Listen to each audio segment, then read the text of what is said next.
this thing on? Hello? Hello? Whatever.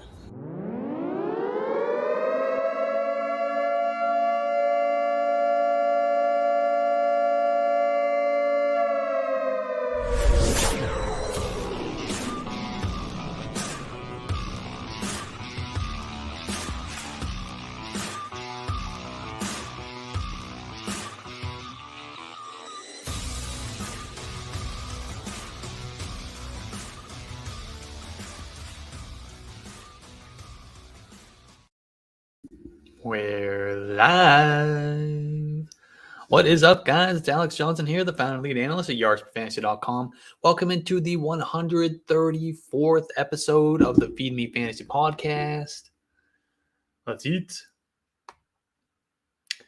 So if you missed the show last week, we've flipped the page from redraft transactions to dynasty transactions for the rest of the season. With waiver wires drying up and trade deadlines passing, it just didn't make sense to continue the redraft format. So we made this move last season as well, and it went well. So today we're talking all the moves you should be making with your dynasty team, whether you're contending or rebuilding.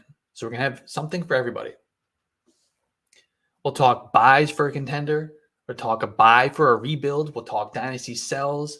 And then we're going to finish things off with a bit of a deeper dive into a player that you should be keeping stashed away on your bench for 2023 and beyond. But before we get too far into things, let me remind you to get on Underdog Fantasy. They have playoff best ball tournaments drafting as we speak. It's $10 to enter, with $100,000 in prizes. So if you think you know who's going to be in the playoffs this year and go far into the playoffs, you're going to have a major advantage in these drafts.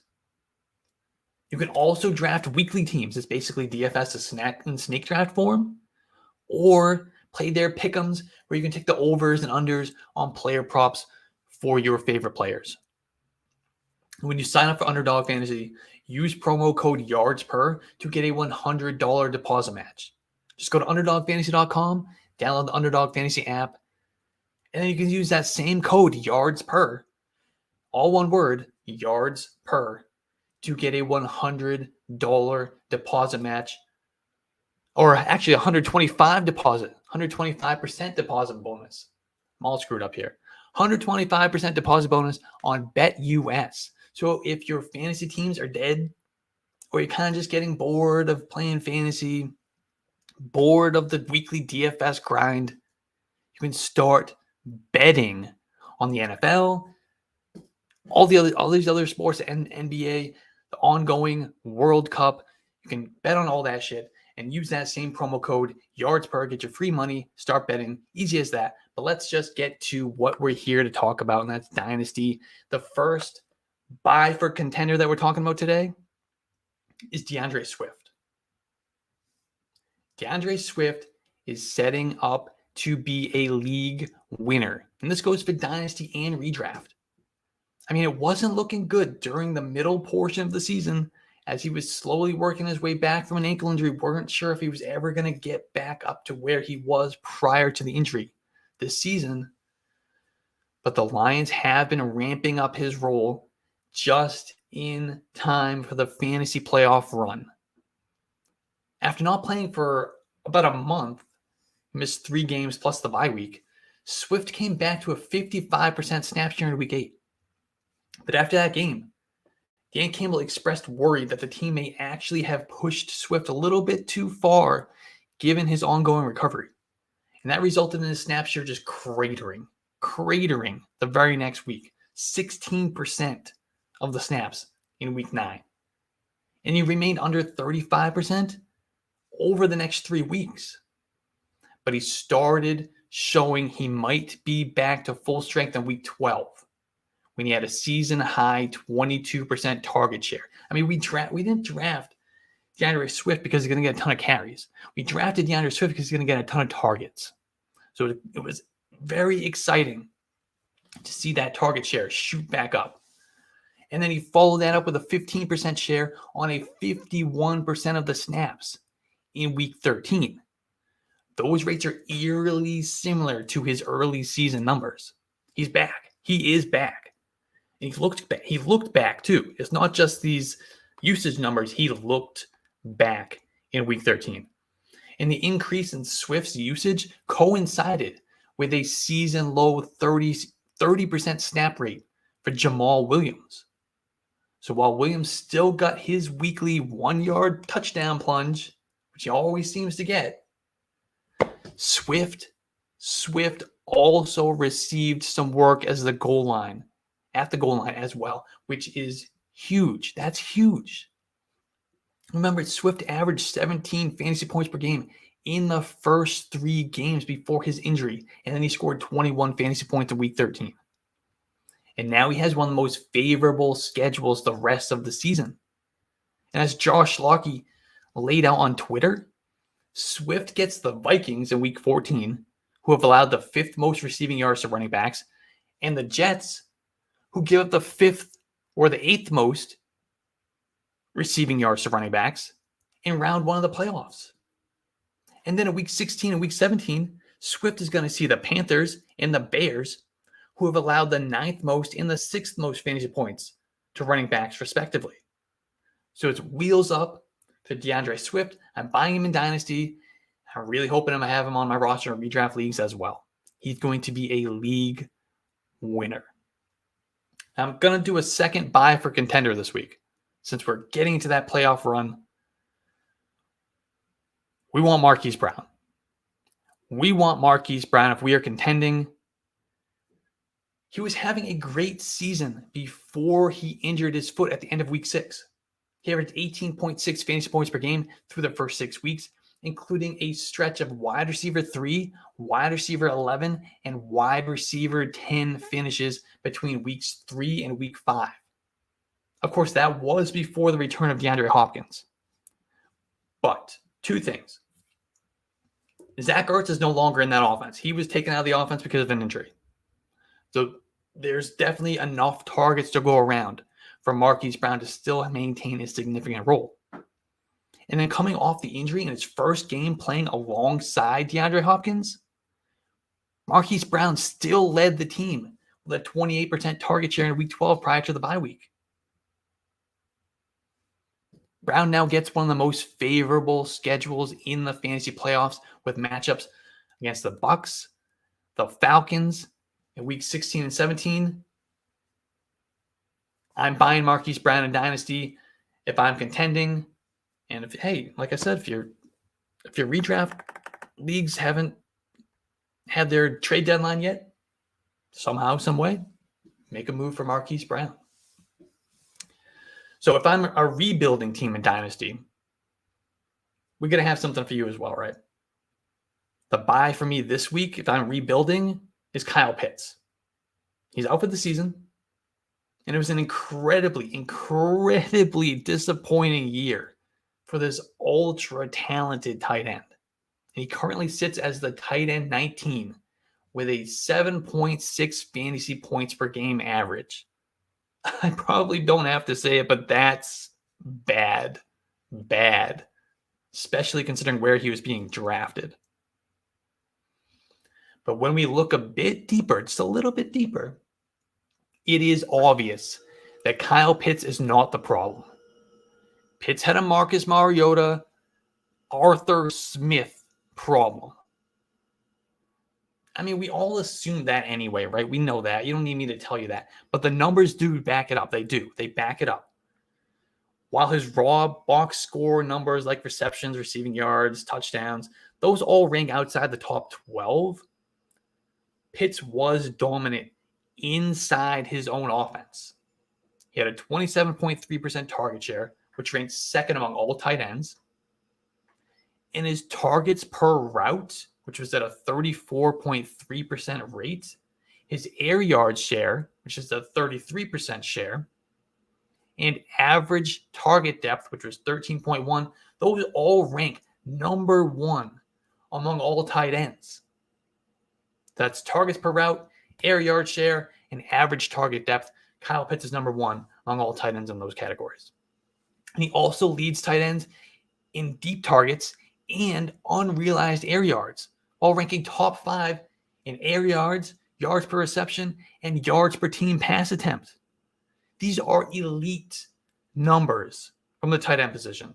Elite.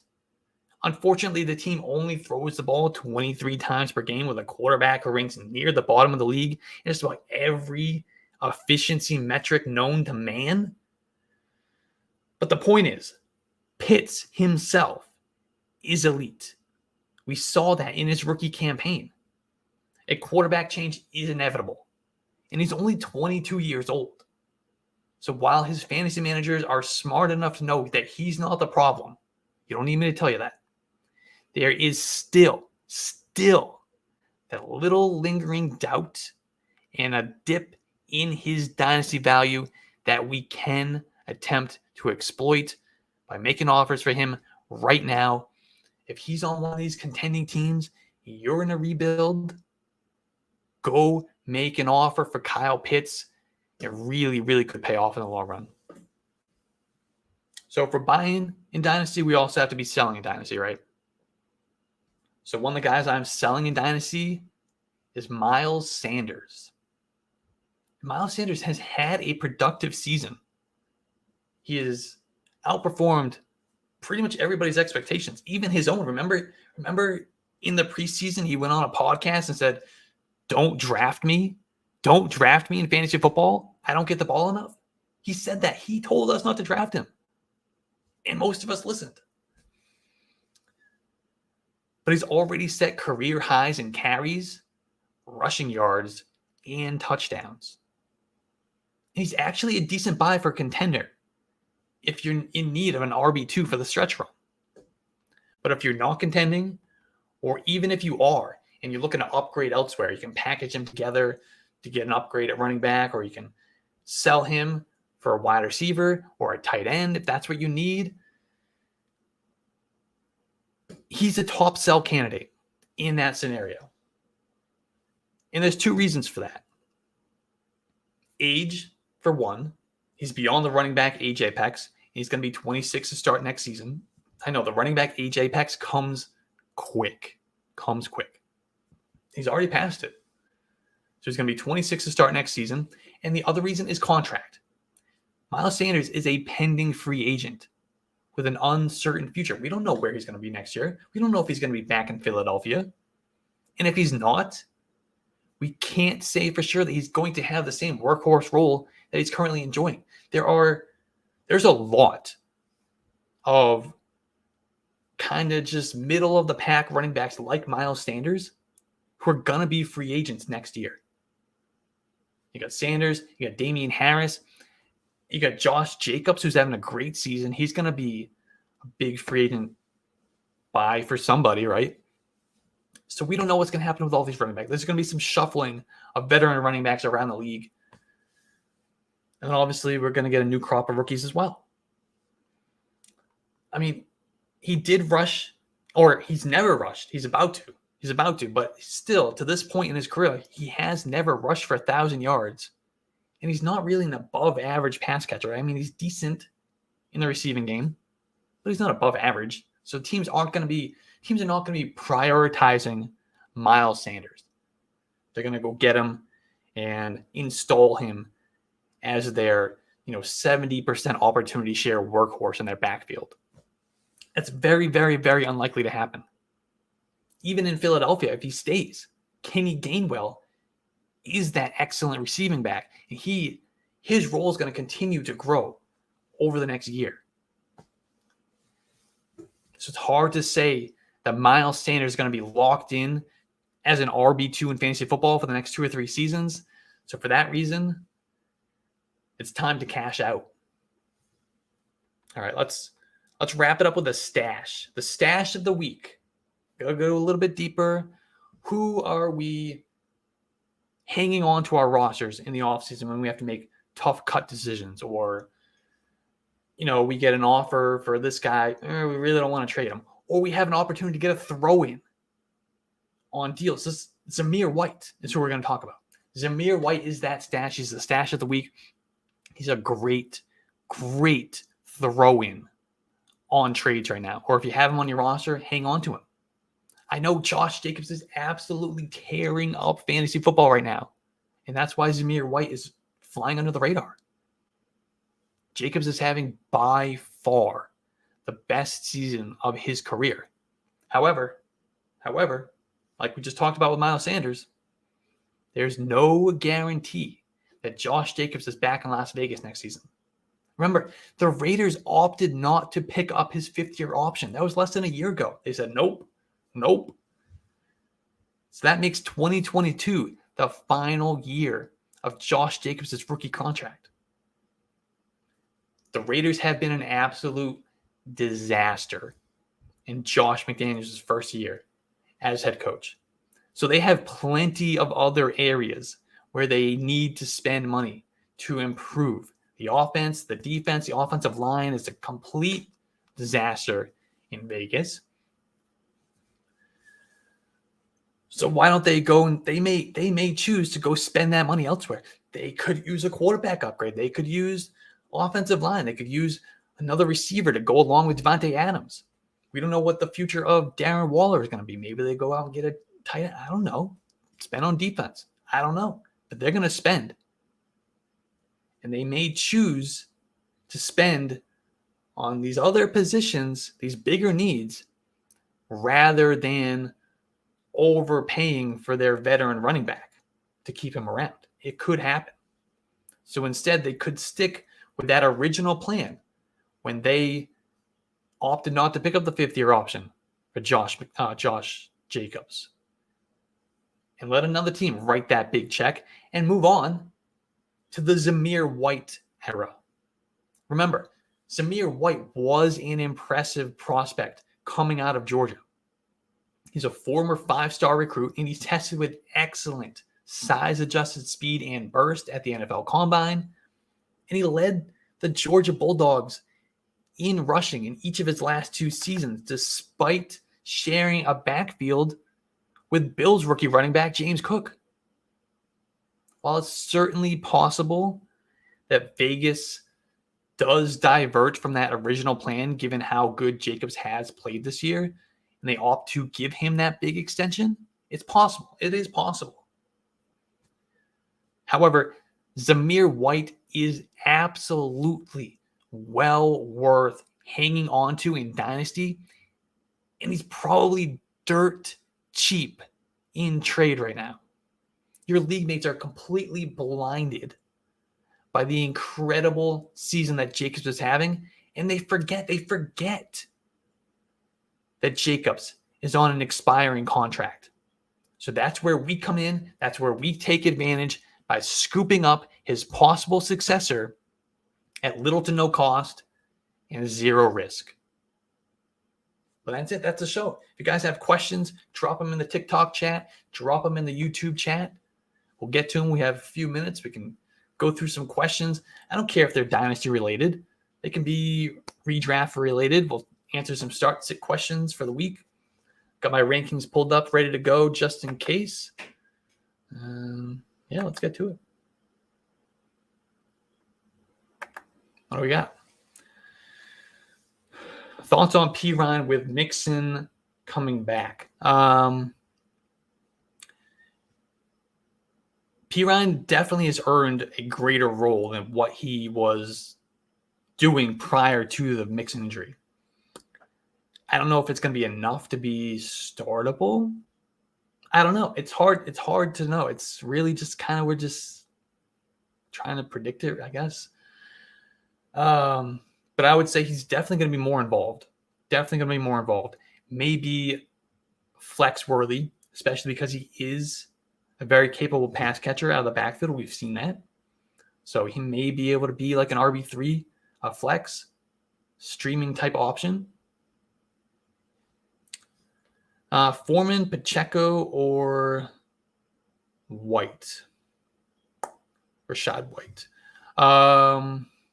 For this week. Well, so Foreman today, just before I went on the show, news came out that he did not practice today because of a foot injury. Now remember, the Panthers are coming off a bye week. So he's coming off a week where he didn't even play. And he still needs to sit out practice because of a foot injury. That's a concern. That's a concern. So with that said, I'm going to go and I'm going to say Pacheco here. Even prior to the news about Foreman's foot, I had Pacheco ranked one spot ahead of Deontay Foreman for this week. And a couple spots ahead of Rashad White. So I'm going to go Pacheco here. He's getting a little bit more involved in the passing game. He's getting the work at the goal line.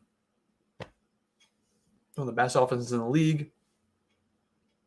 I know the Denver defense is pretty good, but let's be real. Patrick Mahomes, he's going to get them out to a big lead. The Broncos offense is zero threat to the Chiefs. So they're going to be playing from ahead. Game script is going to be very, very favorable for Isaiah Pacheco. I'm riding him. I got him ranked in my top 15 running backs this week.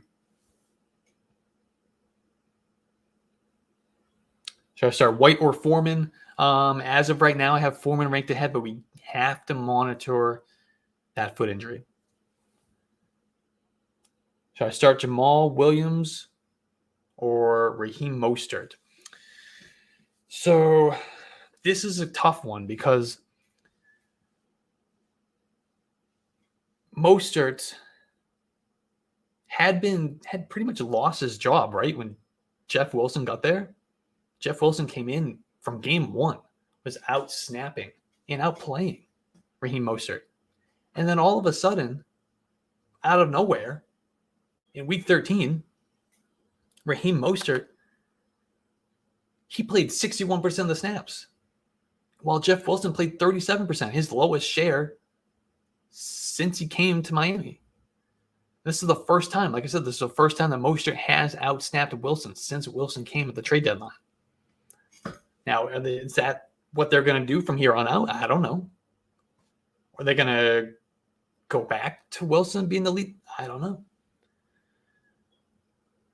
And then for the Jamal Williams side of it, I mean, yeah, he got the touchdown last week, and he had been playing the majority of the snaps over the previous handful of weeks. Then in week 13, we get DeAndre Swift up to 51% of the snaps. He looks back. He's healthy, coming off the ankle injury, finally, up to full strength, back to his normal role, what he was doing before the injury.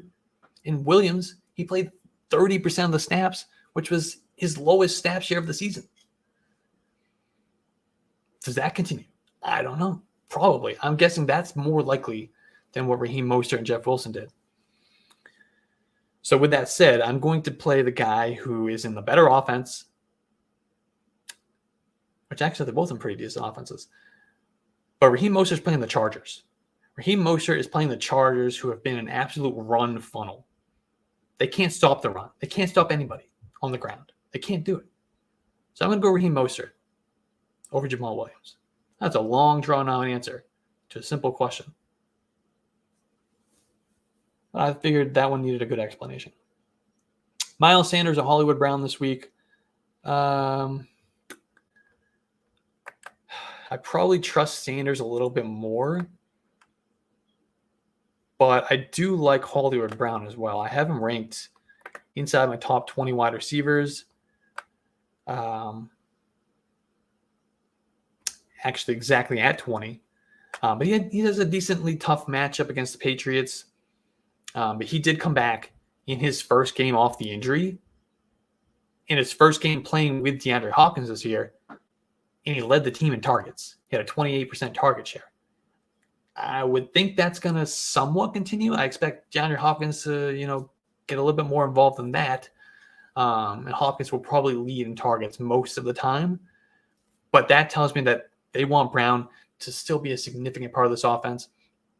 And with no Zach Ertz in that offense anymore, there's enough targets to go around for both Hopkins and Marquise Brown to be very, very playable in fantasy football.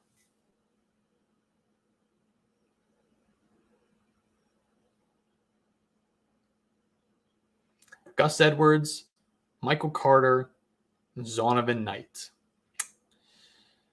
That's tough. We don't know if Michael Carter's going to be back yet. I still think there's a chance that J.K. Dobbins comes back this week. So that one's tough. Probably a question we're better off looking at later in the week. But let me pull up the rankings as of right now. I do have them ranked assuming Michael Carter sits again. So we're just going to assume Michael Carter's out. And I have, who was it? Michael Carter, Zonovan Knight, Gus Edwards. I have Zonovan Knight as the guy I want to start over Gus Edwards.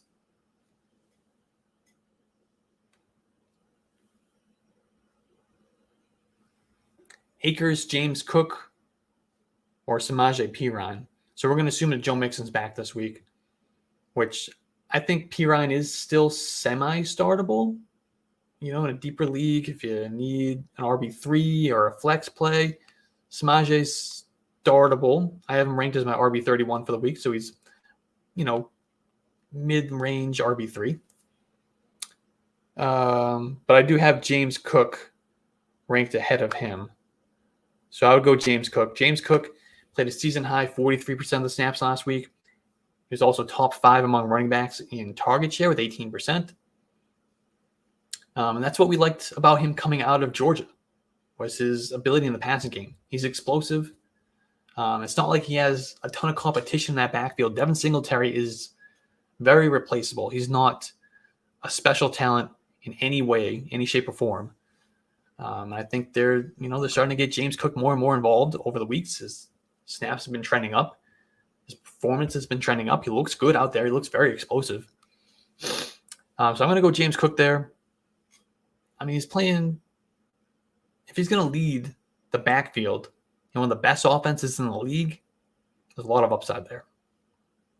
Let's pick 2 between Foreman, Miles Sanders, Cam Akers, Latavius Murray, and Zonovan Knight. So I already mentioned there's some concern with Foreman. Sat out of practice today with a foot injury. Let's assume that everything's fine. He practices in full Thursday, Friday, cleared. He's good to go.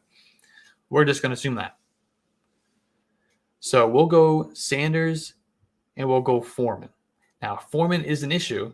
We'll go Sanders, and I do have Latavius Murray ranked 1 spot ahead of Zonovan Knight this week. So I'll go Murray. Sanders and Murray.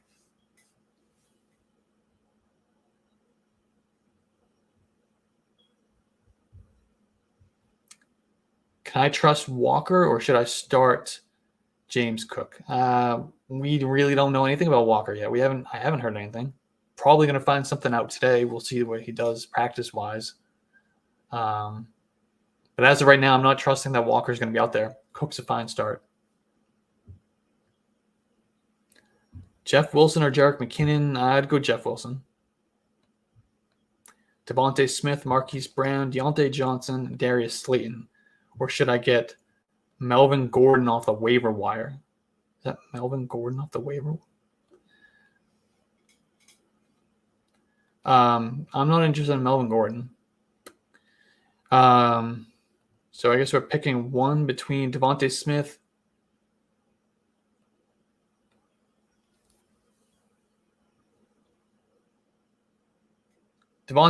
Hold on. Keep losing the question here. Devontae Smith, Marquise Brown, Deontay Johnson, or Darius Slayton.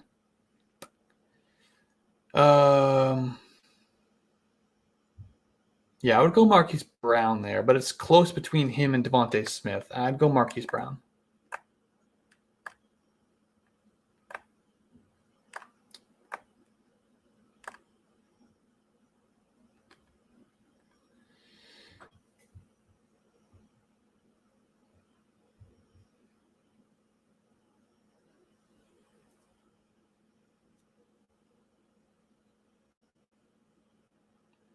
I think you answered this, but it cut out. Oh, Akers or Cook? I would definitely go James Cook.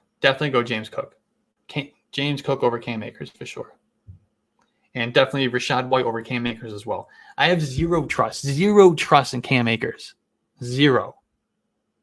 I think a lot of what he did in week 13 was game script. That was a close game. That was a very competitive game all throughout.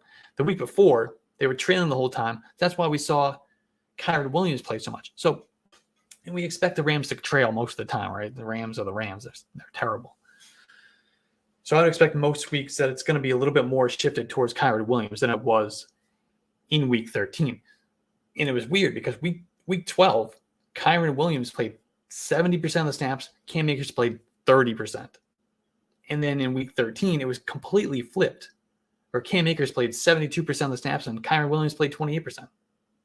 So I think that was very, very – I think a big part of that was game script. I don't think it was all game script, but I think a big part of it was. It's not like Cam Akers is playing well when he's out there anyway. You got James Cook, even splitting a backfield is significantly better, more explosive than a Cam Akers. And he's in a much better offense, so that's the easy choice there for me. How do you think Travis Etienne will do against Tennessee? We got to hope that he's fully recovered from that foot injury, because I think that was part of the problem in week 13 was he just wasn't all the way back from that foot. Just remember, he missed all of last season with a foot injury. It's the same foot. So there's concerns there. With that said, let's see where I have him ranked this week. I have him ranked as my RB11. So I still have him inside my top 12. He'd be, probably 5 spots higher if it weren't for the injury. Murray or Deontay Foreman, I would go Foreman, assuming that he's healthy, which we're not sure because he missed practice today, foot injury. Swift or Wilson, definitely Swift. We're starting Swift every week, rest of season. He's a league winner, which we talked about earlier in the show. Lost Lamar Jackson for a few weeks. Must-win situation. Should I go Tyler Huntley or Deshaun Watson? Oh, Deshaun Watson was very rusty last week, which we can't really be surprised about, right? We can't. He hasn't played, I think it was, 700 days they said was the last time he played. So I'm looking at my quarterback rankings right now. I have Tyler Huntley as my QB 14 going against the Steelers. Terrible secondary. I have Deshaun Watson ranked as my QB 15. So that's probably not very helpful because I'm not leaning super strong one way or the other. Obviously, normal circumstances, it would be Deshaun Watson, no doubt about it. But did he shake off all the rust last week? It might take a couple of weeks for him to work his way back. So I'd probably go Huntley. Huntley's at least going to give you a little bit of a floor because he's going to run. He's going to run 6, 7, 8, 9, 10 times during the game. So he'll at least give you that rushing floor with some passing upside, considering the Steelers' secondary is so terrible. But that could be another very, very 10-9 type game like we saw against the Broncos last week, which would be my concern. Neither one of them I feel real great about.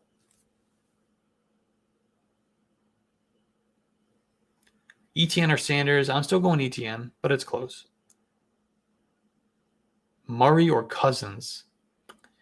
Yeah, I have Kirk Cousins ranked ahead of Kyler Murray this week.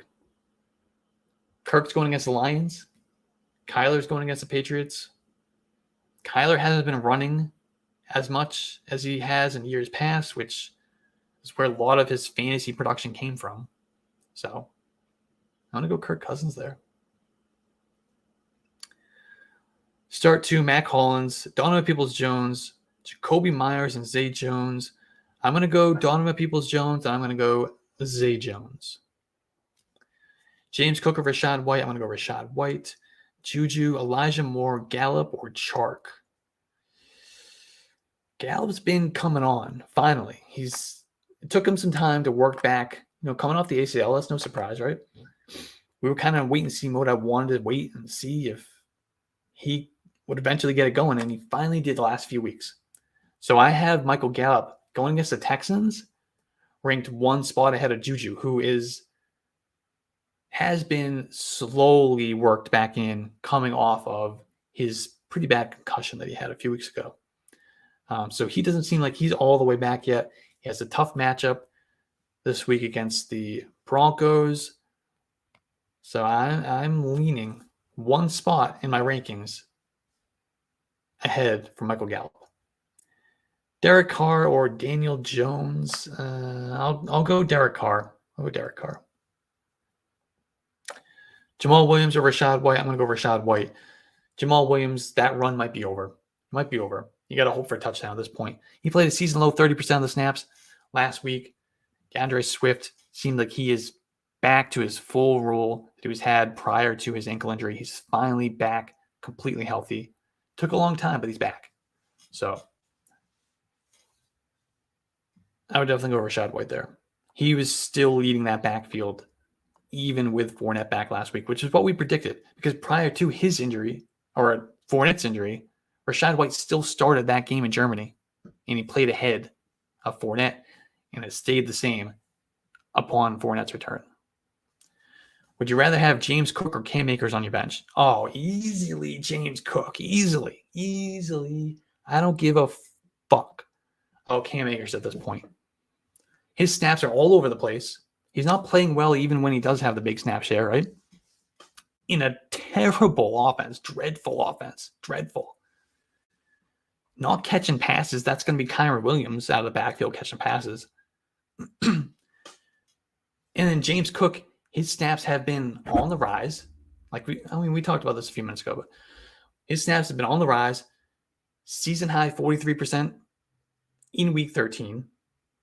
He outsnapped Devin Singletary, and he was top 5 among all running backs across the league in target share. So he's getting involved heavily in the passing game, which is what we liked about him coming out of Georgia. He's a very good receiver out of the backfield. He's very explosive. He looks good out there. He's going to continue to get more and more involved. He's in the far better offense. So easily I want James Cook. I just made a video about him.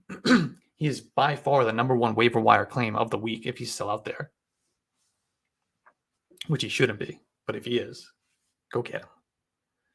Better stash Jacoby Myers or DJ Chark?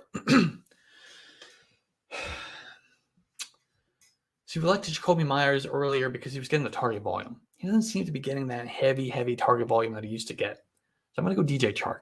He's got the upside. He's got the splash plays, getting the air yards, the downfield plays. Now, of course, we got to worry about Jameson Williams getting more involved in that offense. But as of right now, Chark has that role locked down. So I just like the upside of a Chark in a better offense, more explosive, more downfield opportunities for Myers. Because, with Myers, we need him to score us 15 fantasy points. We need a bunch of targets, a bunch of catches, and for him to score. Whereas DJ Chark has the upside to get that done in, one play? 1 catch, 70 yards, and a touchdown? That's going to give you, 14 fantasy points? He has that ceiling at least. And that's what I want. Pirine or Mostert. I'm going to go Mostert here, assuming that Joe Mixon is back. I have to start either Singletary or Latavius Murray. Who do I go with? I'm going to go Latavius Murray. Even though he's in a terrible offense, he's getting a significant opportunity share.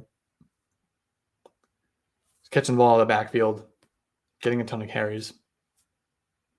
Really one of the only guys who can start in that offense right now.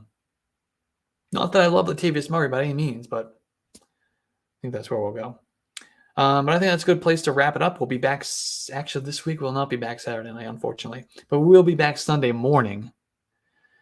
Answering all your questions all the way up to kickoff. Usually go about 12:15 all the way to kickoff.